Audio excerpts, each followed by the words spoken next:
Thank you very much. I'm Arturo. I'm currently at UNLV working with Xiaohuan Xu, and today I want to talk about the work we have done about using simulations, what we can say about young planets in these young systems. So now everybody must be very familiarized with this picture. We have seen it more like 5 times now. So it's important that we find many planets in this 10-day orbital period where it's a typical location of a truncation radius in a T-Tauri star. So we are interested in this very close-in magnetospheric cavity and very MRI active disk. So this is where we concentrate today.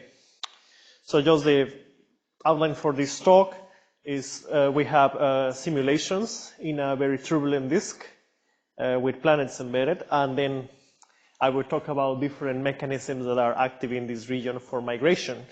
And at the end, just some discussion about possible planet, how this affects planet demographics. So, Xiaohuan has already talked a bit about this. So this is similar to what Xiaohuan has talked, and in here we take the most simple case, where we have a non-rotating star and we have a disk with many instabilities. And here we can see the grid structure of the Athena++ simulation. And we have added a planet there, which forms its own CPD. So we explore 2 cases. We place planets with fixed circular orbits. And one case is with a very large planet, which is the one we can see here, where it's very clear the dynamics going on, and then we have one case with very super Earth-sized planets. So I'm just showing you here a little movie that loops around, and here we have our very large planet that we placed at the truncation radius, and you can see it there going around. So for all these planets, we measure the torque, the gravitational torque signal. And as the planet moves around the quadrants, the torque, it's quite turbulent. And we take the autocorrelation function of this torque.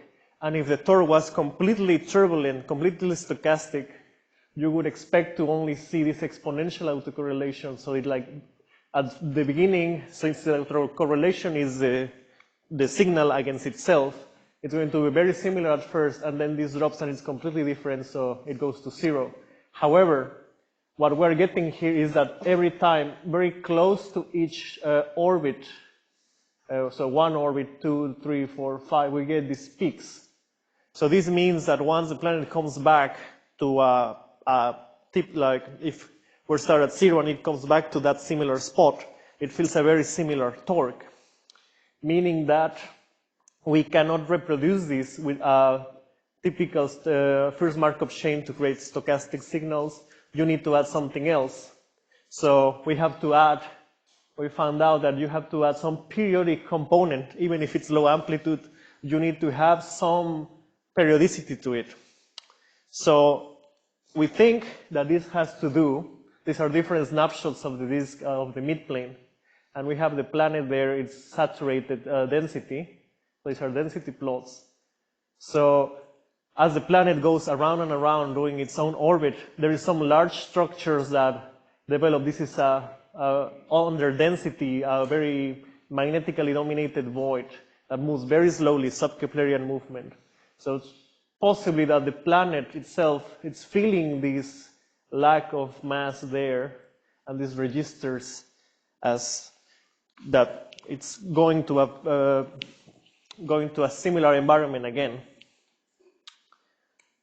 So with this analysis, we're able to get some values for our, specifically for the stochastic migration mechanism, but we can also use the same disk structure close to the truncation radius to talk about the different kind of types of migration. So just leaving the stochastic for a bit, we go back to the typical, more common type 1, type 2 within the disk migration. And once the planet crosses the truncation radius, if it's able to do that, then it will find itself in this very empty region. So at the disk, you have a very turbulent disk, but previous works have shown that if you average this out through many iterations, you're able to recover the type 1 spirals. Therefore, type 1, type 2 migration is still active. And given that the density here is quite low, the surface density is quite low, your time scale for type 1 migration would be much smaller than for the diffusion, the turbulent diffusion, meaning that still type 1 is faster. And in the cavity, we have our aerodynamical drag. Since the gas stops moving at a Keplerian speed, it essentially stays in place. Therefore, the planet, as the planet goes around the star, it feels a drag. And since the density here is even lower, angular momentum is bled very slowly. So this time scale, drag time scale, is also very long. So here we can classify this in this time scale over radius graph, and we can take a typical gas giant mass ratio compared to a solar mass star and then a rocky planet clone here. And we can calculate the diffusion timescale and the smooth disk migration plus drag. So we calculate that the diffusion timescale is very long. It's longer than the age of the universe.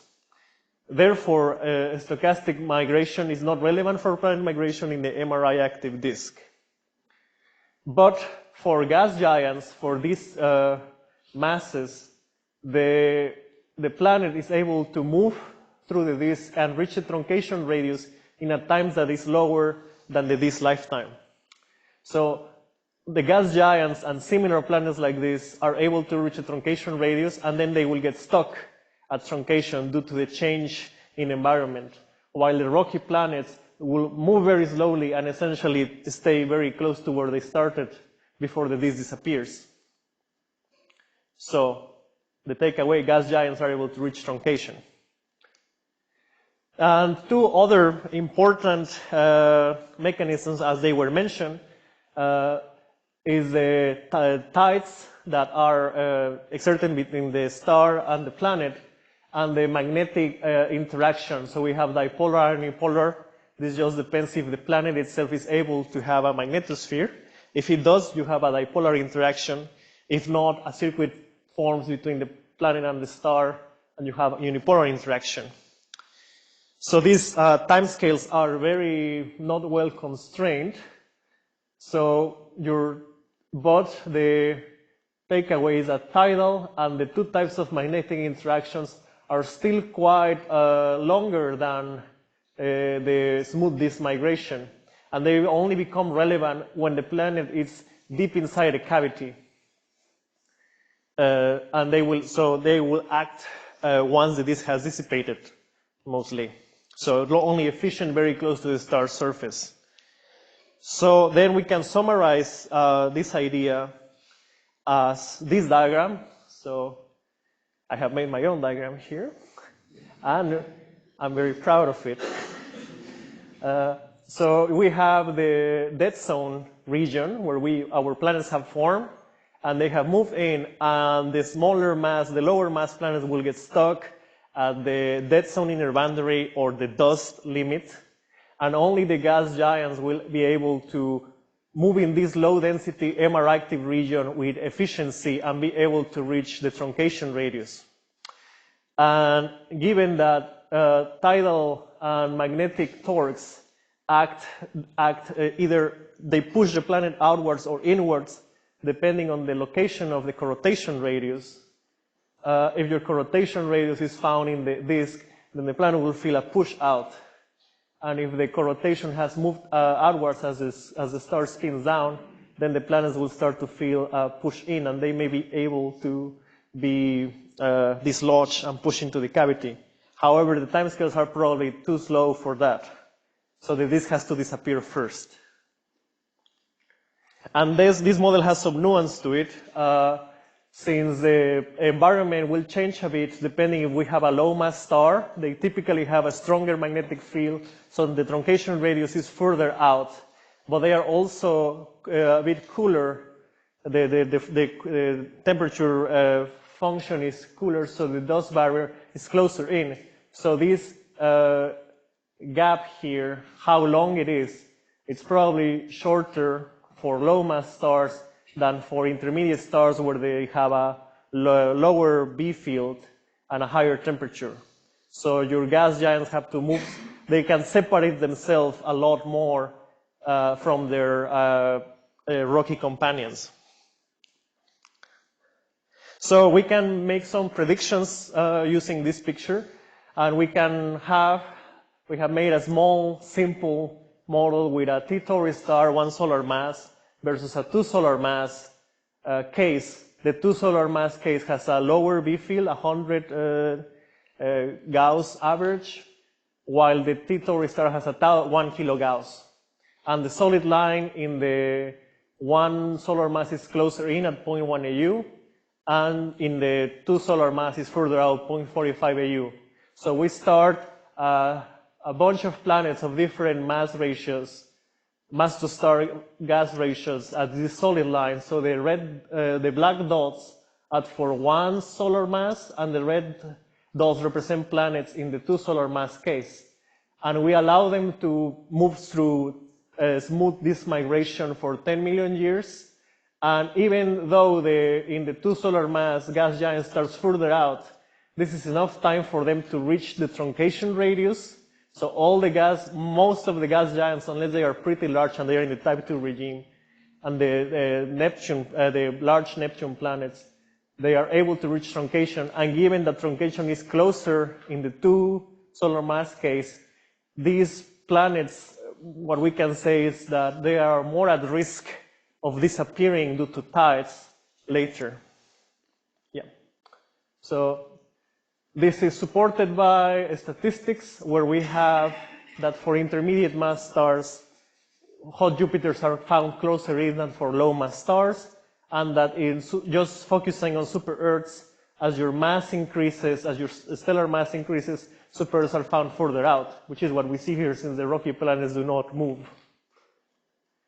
And finally, in the disk, since this has just been talked about, in younger disks, resonance are more common, and we calculate the breaking condition. If your resonance would be broken for our planets, the Jupiter mass and the rocky planet, we find that the turbulence is not able to break this resonance. So the resonance breaking has to come after the disk phase. So, just to summarize, we have created simulations where we include planets, large alpha, dynamic disk.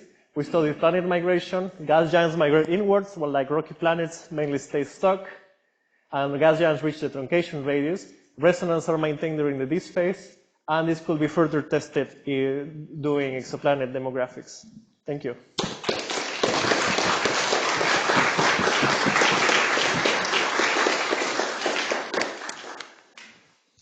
Bennett Skinner, McMaster University. I know that you did ideal MHD because doing otherwise would be computationally intractable, but could you comment on the resiliency of your results to non-ideal effects?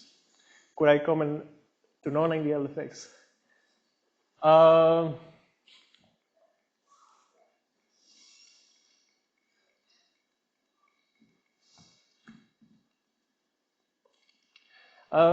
really cannot say much about non-ideal effects since I'm just quite adjusted now to the ideal case, and non-ideals is usually something that we avoid. So I cannot really give that much comment about it right now. Okay, thank you. Jehan Bae, University of Florida. Very interesting talk, thank you. Because your planet is at or very close to the truncation radius, the background gas velocity, azimuthal velocity, is very different from the Keplerian velocity. And I was wondering if your planet excites spiral arms, because type 1, the traditional type 1, type 2 migration, it requires spirals, right? And if your gas velocity is very different from Keplerian, right, it may or may not excite spirals in the first place, right? Can you comment on that? Yeah, so yeah, they will not have this, you won't have these spirals inside the cavity. Right. But here, spirals can happen, as I understand it. Still, yeah. So we're still in a, even though the disk density is low and turbulence is quite high, the spirals can still appear. And these simulations are quite short time, so it's because planets are very close in, and these simulations are expensive. But that's why we were motivated to place a very high mass planet first, just to see if something of this is happening. And yeah, we do see these spirals form, and also for the very large planets, they will start to, at least they look like they will start to create a gap. Okay. So these effects are still occurring. Let's have one last question, and let's have the next speaker come here to set up. Yeah, I'm the next speaker. Oh, I'm sorry. Okay. Why don't you ask her? Oh, wait. So we have place for one more. If you can ask your question. I think I just misunderstood, but like maybe just to clarify, so when you say for the super Earths, they like the migration doesn't have much of an effect and it barely migrates, like which can you just can you just clarify like within what zone? Like are you saying like just like inside that zone, I guess, or? So basically, I'm trying to get at like how, like, would your theory be able to reproduce the orbital period distribution like between 0.1 AU and like 0.01 AU? Because like there's quite a bit of a distribution of planets. Because if everything gets stuck at 0.1 AU, then I'm a bit, I guess I don't quite understand how that might fit within the entire picture. I think I get your question. Yeah. So this is only during the disk phase, and just considering the smooth migration. So this picture is not considering the tidal and magnetic torques that would. So I have another graph here, just not included here, which I think this would make many of the rocky super-Earth planets actually move if once you activate tidal and magnetic torques. Yeah, but I think that only operates when the planet is already pretty close to a day. So Right. I don't know if you can really populate the entire sort of blank spot from 10 days in a day. Basically, I'll just be curious if you can take this plot and just make a histogram. Right. Yeah, I think the paper. Yeah, we do have an histogram version. However, it's not as distributed as we would like. Typically, rocky planets in this scenario, they tend to stay together for a bit. So they don't. Yeah, they start to spread out, but this may be too slow to go with. Yeah, Okay. I understand. Yeah. All right, sounds good. Thank you. I think Arturo's paper is just posted on arXiv last night, right? Yeah. Congrats, and let's thank Arturo again.